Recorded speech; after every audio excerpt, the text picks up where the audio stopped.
That would probably explain the similarities in KDAs and other statistics. But as it is right now, Tetcher, once again, SPT does something that they did yesterday against CE already. They take their opponents to Cursed Hollow. I think they're just basically reading, you know, the signs of time quite nicely in the way that in China, many teams don't want to go to Cursed Hollow. So what do they do if they're smart? They're practicing Cursed Hollow like crazy, and they're going to have a psychological advantage already on that map. So far, it's already worked for them once. Can they do so again against Beyond the Game? So we are loading into Cursed Hollow for our first draft of the day.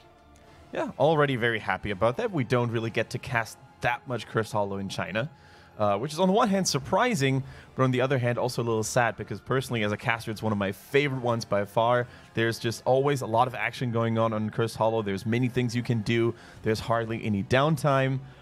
Whether it's taking a boss, defending it, whether it's rushing for tributes, defending then on multiple fronts, and most importantly, Tetcher, I think it allows a couple of heroes that you normally don't get to see on other maps that often, like Abathur, Tyrael, for example, the fall stat for boss control as well. There's many heroes that particularly shine on this map. Very true indeed. I don't think this was one of the murky maps from yesterday. I'm pretty sure that was Sky Temple. Dude, I've watched that. Yesterday was bananas in a very good way in the Open Division Europe. Indeed, we have a team. For those who weren't watching, we have a team in Europe called IQ 129. Very German-favored team with Gernhard, Fabulous, and Nomi. And it turns out that... Don't forget about Rensen. Oh, Rensen's German? Excellent. Yep. So yeah, 4 out of 5 players Rensen, all except for Starzerg. Turns out they're a little bit mental. Where they picked Murky. Apparently, according to Fabulous, they are 6-1 with Murky in Open Division. 6 wins, 1 loss. And these are against good teams. Yeah. And they also brought out Cho'Gall, very nearly won with that. Yeah, they're a little bit mental, and I love them for it, as we see a Muradin Dahaka global on this map, obviously super important. Yeah, also pretty much the favorite of Misaka there at the moment, the Muradin. He feels very confident on it. He's gotten good results on that hero when he's on the main tank role in Muradin. And the same can be said about Soap, the team's the team's off-tank, melee flex bruiser, and as you said, on Cursed Hollow, having a global can never be underestimated.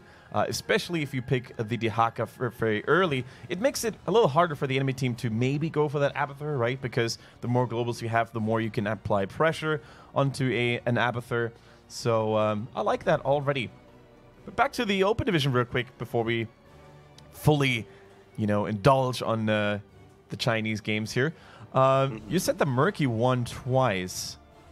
I think it was actually with an Abathur comp once, right? So they played different styles of Murky as well. They actually played it 3 times. 3 times? Yes, but then currently they are 6-1 overall.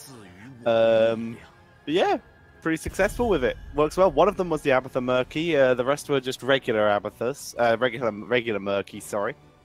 And Still that one amazing. Cho'Gall comp that unfortunately they inted with after losing it there on Extraza and lost. That was the Lifebinder game, right? It was. Yes. Lifebinder Cho'Gall turns out pretty good. They got the level 20 upgrade for Lifebinder, and then Extraza died and they lost the game before they got to use it. Oh, no. That is terrible. That is terrible, because the 20 upgrade for the Lifebinder, I didn't even know that ability before, by the way, that talent. Yeah, I've never read it. It refills the effect, or it basically repeats the effect of the Lifebinder 3 times. Yeah, 3 times over 6 seconds. So every 2 seconds, Lifebinder reactivates. So... So if Alexstrasza manages to stay almost full HP, how can he lose a core fight? Exactly.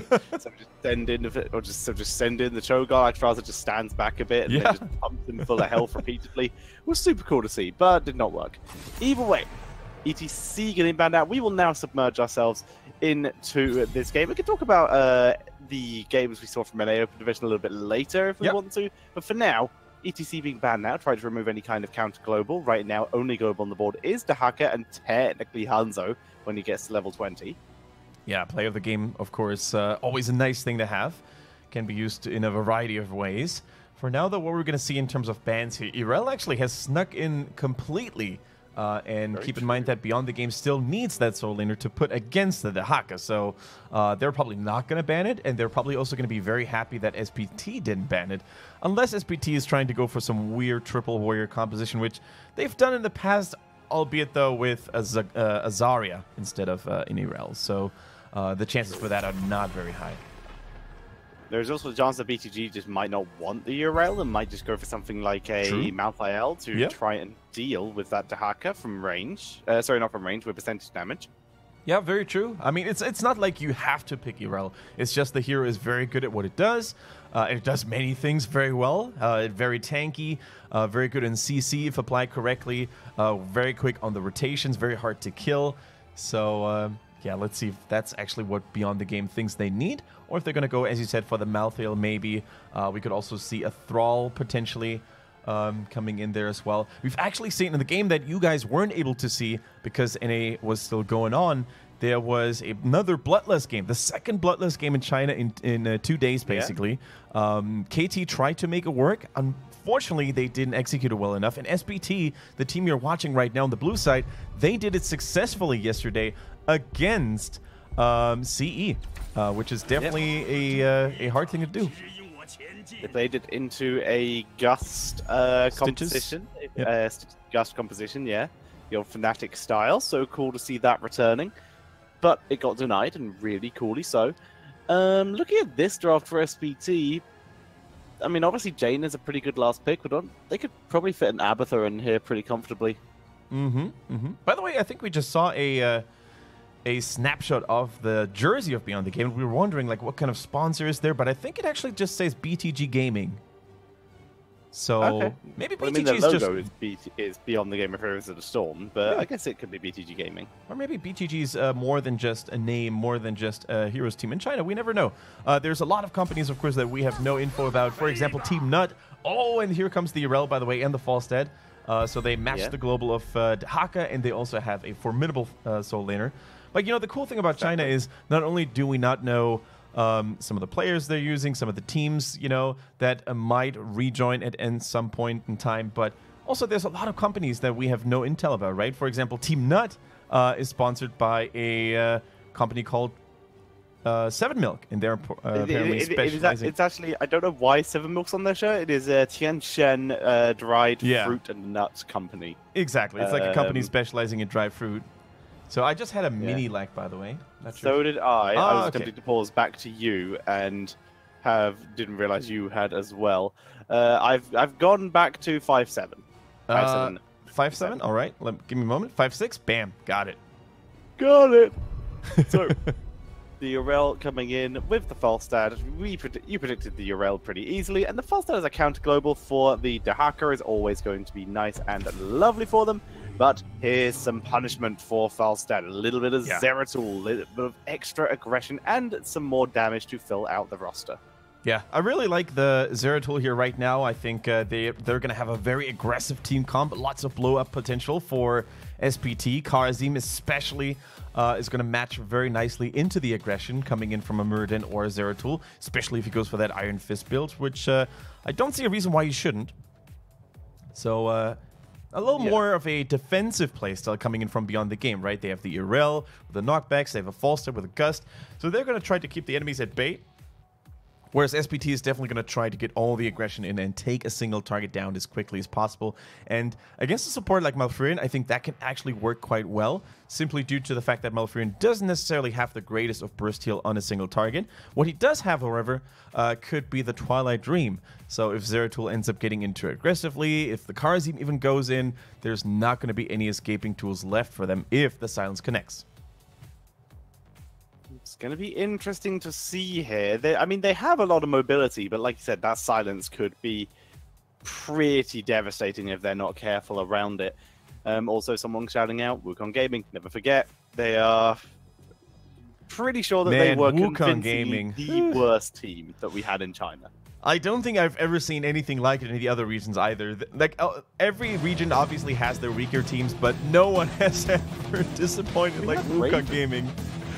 Oh, we'll never forget them. Anyways, guys, it's time for game number 1 between Beyond the Game and SPT. We're going to Curse Hollow, a rare site in HGC China, which makes us look forward to it all the more. And on the left-hand side, in the blue trunks, we've got the super perfect team with Lucky on that Phoenix, Melody C on the Zeratul, Misaka is on that Muradin, Soap playing Dehaka, and ZZH is on Karazim. And on the right-hand side, it is going to be Beyond the Game, with 619 on Diablo, LLK on Falstad, Druid on Malfurion, Dancing on Hanzo, and 3 is playing the Urel. All right, SPT, several China championships under their belt. Can they come back, though? They've been disappointing so much over the last few months. They weren't able to participate at Mid-Season Brawl. Instead, it was CE and the One, unfortunately not doing too well themselves either. So we're all desperately waiting for the resurgence of China to basically catch back up on the glorious 2016, early 2017 days with E-Star looking good. But ever since then, not really much has happened. But here, maybe they can find enough strength and momentum to carry it all the way through to the Eastern Clash, which is going to take place in the 2nd to 3rd week of August in Korea. It's going to be an amazing event.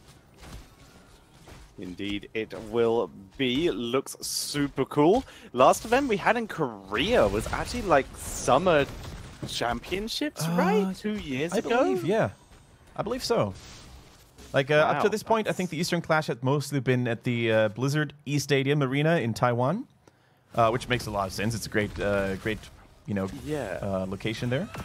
I mean, we've had 2 Eastern Clashes, right? So, one of which was at the stadium in Taiwan. That was the previous one, yeah, a couple of months ago. The second one, I think, was actually just done from the studio. The first one, I think, was actually done from the studio, right? I'm not 100% sure, to be honest, but here we go. We see an engagement on 619 against 3. Can he hold it as I get another leg? Clean feed, please. Let's do this. But he gets away. Okay, let's recheck. Let's just recheck syncs before we start refreshing. Right. We're not going to reload just now. Yeah. Sitting 7-9 something. Sitting at 8, so I think we're actually still in sync. There we go. We'll take it. We'll take it. It'll do. 7-7. That's close enough. 8-10. Cool. Close enough. 619. Able to survive, and it's all good. Clean feed. Liz Dancing takes a lot of damage, but with the help of LLK, he will be able to take out this Bruiser Camp. They even bring down 3 and Druid actually. 4-man attempt for this Bruiser Camp. Yeah. Slightly more successful attempt coming in from SPT, only taking 2 people to it. Yeah, and there we see the level 4 talents online now for both teams. We see the Earth ally, most importantly for the Karazim here, against what they faced on the enemy side. I think it makes a lot of sense, right? Although Zeratul went for the cleave build, his auto attack still hurt quite a bit. Excuse me, Falstad, of course, going Season Marksman. We have Hanzo in there. Yeah. So a lot of deadly auto attacks still available. Zeratul, of course, being in the same team as Karazim, who went still for the cleave build. And as we speak about Falstad and his terrible auto attack damage, he's going to feel the pain himself and ends up falling in the bottom lane. I mean, I think he actually made a mistake by trying to run away there. One more auto attack, he might have actually regened enough to survive the Muradin damage. But it's a tough decision to make there. If he had stayed longer, there's always a chance that Zeratul might just Vorpal bladed back in and just killed him. So it's a risk-reward thing. Depends if you feel like you can bait Zeratul or something like that. But either way, he does go down this time, which was the most likely scenario to happen, as he has respawned and is already on his way. Yeah, I'm not sure if he has the trade ready. I think he should have it, so he's going to take his sweet time to actually join his men at the tribute. Both teams actually taking their sweet time to really show up there. They're just testing the waters, looking for the enemy team's position. And here goes Zeratul plus the Muradin. They're focusing on dancing, and down goes the Hanzo. Already a 1-man advantage now for SPT. Dehaka has joined the fray as well, coming in through that bush with a Burst Stalker. And looks like Beyond the Game is doing pretty well here in letting that one go. Tributes taken. I'm pretty sure Zeratul just blink dodged Diablo's charge. Because Diablo dived forwards, there was no one there, and then just had to turn around and overpower. It was super cool to see. Nice little play. Yeah, sometimes, you know, you could actually expect those plays to be pure skill if you have lightning speed reflexes, and with China being in an offline environment with land ping, you would actually have the means to pull off these funky maneuvers. But sometimes these plays can also just be coincidence and look really good while doing them. So Soap now facing Hanzo, and Diablo needs to be a little careful there with the sticky licky tongue, but knows his limits, of course. Three in the middle, actually, here with Malfred. We're not really seeing the Irel in the soul lane, which is a little unusual, but that's kind of the crux with BTG's draft as well, right? They've got the Falstad who can do it. They've got the Irel who can do it as well. So let's see what they can do now for the second tribute, which is going to spawn in a few seconds from now. Begins spawning in. I don't think Muradin showed. He shows now as 3 moves in to try and delay. 619 will get that. That was pretty close. That was very nearly just slightly off target, which means ETH would have been able to channel this. 3 gets the interrupt. 619 continues to throw in the fire. SPT and Dahaka go for the rotation around. Nice rotation in by Soap. And they're able to pick up the kill onto Mafuria. They get another kill thanks to a wonderful Dahaka flank. It looks to me like Beyond the Game is not really preparing well for these assaults all the time. The beautiful AoE heal by Karazim keeps Melody C and all of the other members alive, but look at the healing from 619. Thanks to his W build on the Diablo, the returning waves, they deal so much damage and they heal you for so much at the same time. And actually SPT, you know, overstaying their welcome here a little bit, not being able to kill Diablo in time. They are now going to have to retreat, and it's a 1-1 on the tributes. Yeah, I mean, they stood still inside the... they currently stood in that huge, very thin corridor, and all that ended up happening was Falstad just threw out Hammerangs with that Boomerang level 7 and just blew them up. So SPT grouping up. Are they going to get the kill? SPT punishing 3. He goes down. Get baited. That is a slippery Soap there. You can't grab him. Pulling off a little bit of a snitch here, Soap, that is. We all remember those moves when you are Dahaka, you're outnumbered, you're outgunned, but you still get that feisty kill in. Feels good, man, for sure. And that one kill, actually, in all the distraction, you know, being caused in the top lane, causes SPT to get some great soaking in. BTG not really spread out in all the 3 lanes here at the same time. 7-sided coming in against 619 as well. Isolation onto the Diablo. He goes down. Solso will respawn him pretty quickly, and they're going to try and go for a boss. The opponent's boss. Diablo's back. Is Yrel going to come up here? It's going to be 5 versus 4 if Yrel comes up. Also could fly. Looks like they might just leave this. 619 knows it's happening. Yeah. No, Yrel's on the way. Yrel's on the way. Falstad is not here yet. Level 10 just arrived, so Gust, I don't think would have been a tool for them to count on, so they let it go. They should be able to defend this boss quite handsomely because it doesn't really scale that well in the early game. So good call by BTG to take things slowly, be a little patient here, but also an even better call by SPT to basically realize that they still had this window of opportunity where the enemy team wasn't level 10 yet, where the enemy team wasn't fully grouped up yet, and they took the most precious objective at that time available. Thanks to dancing this PvE damage on Hanzo, though, this boss should be cleared relatively fast, but it's a nice distraction for a rotation here that SPT can do now. They're taking the Mercenary camp, the Siege Giant camp with Karazim there, which is another advantage of having a Karazim in your team, right? Similarly to a Rhaegar, for example. He's one of the few supports that can take those giant camps very handsomely and very quickly. And as such, camps picked up like you said, very quickly here, as Bruiser camp being rotated to as well. SPT really trying to put pressure on the map, and just in time as the next tribute in 24 seconds. That's actually going to give time for this Bruiser camp to even walk into the lane, so even more value there. Top lane is left completely unattended, Falstad not even close to being up there to make the maximum use of his global, so top is just going to push completely independently. So that's the question, what else can they do? Vision is acquired via Phoenix, who does show them exactly where Zeratul is. Yeah, and for Beyond the Game, if they don't send anyone to deal with these mercenary camps, they're going to have to look for a quick team fight engage, right? Otherwise, those mercenaries in the middle and in the top lane, they're going to cause so much damage onto those structures that they're going to actually regret not taking care of those. But also, this is the third curse point Teacher. Top 4's 100% going to die. Yeah, that is going to go step 1. Down. No one is dealing with that. Falstad is slowly dealing with mid. He's getting it done. Nice dodge. See us says 619. Not even get close to killing him off. But a tower is picked up. Top 4 is surviving slightly longer than I expected, but down it goes. Mid 4 is surviving thanks to the clearing of Falstad, so that's good. But this is going to be level 13 is going to be available. Level 13 to level 12. Exactly. So SPT doesn't even bother. They don't even worry about taking this slowly, right? Because they're going to have a talent advantage right now. And just as 13 hits, BTG decides to go in a little more aggressively. A really cool synchrony stun there coming in from Yrel. So let's see what the Muradin has to offer. Avatar's pop takes a lot of damage from the Twilight Dream. Oh, beautiful isolation from behind. LLK gets chunked. He survives the salvo, though, as Misaka leaps away. VP is down. What's the follow-up? They've already used pretty much everything. They have 7-sided. That's about it. Trying to drag in Diablo to separate him. Yarel's moving forward. Do they want to fight when they only have 7-sided strike? They're moving in once again, trying to prevent any kind of disadvantageous fight here. As LLK has returned from the fountain, they've already managed to take down Mafia and 7-sided on pretty much just 619 and 3, the two tankiest members who are dropped low and getting finished off by the Plasma Cutter of Phoenix. That's going to be another kill. Dancing shall escape, but that is a really nice fight. You know what? I actually thought the fight looked pretty okay for Beyond the Game, because in those longer skirmishes, a Malfurion normally out-sustains a Kharazim because he doesn't have that long of a healing cooldown. His mana costs are lower in general. But actually, SPT did a really smart thing. They waited until Beyond the Game, got a little aggressive here. As you can see, Misaka tanked so much damage in that fight as well. And as you pointed out later, after the popping onto Malfurion, the 7-sided hit all the two tanks here at the same time. 3 and 619, and as a result, so much value was gained from those. And you know, after those first couple of members were cleaned up, it was just another walk in the park for SPT. And now, of course, the disaster is real for Beyond the Game. They are having the curse against them. All the lanes are pushed in because of priorly the mercenary camps doing the job.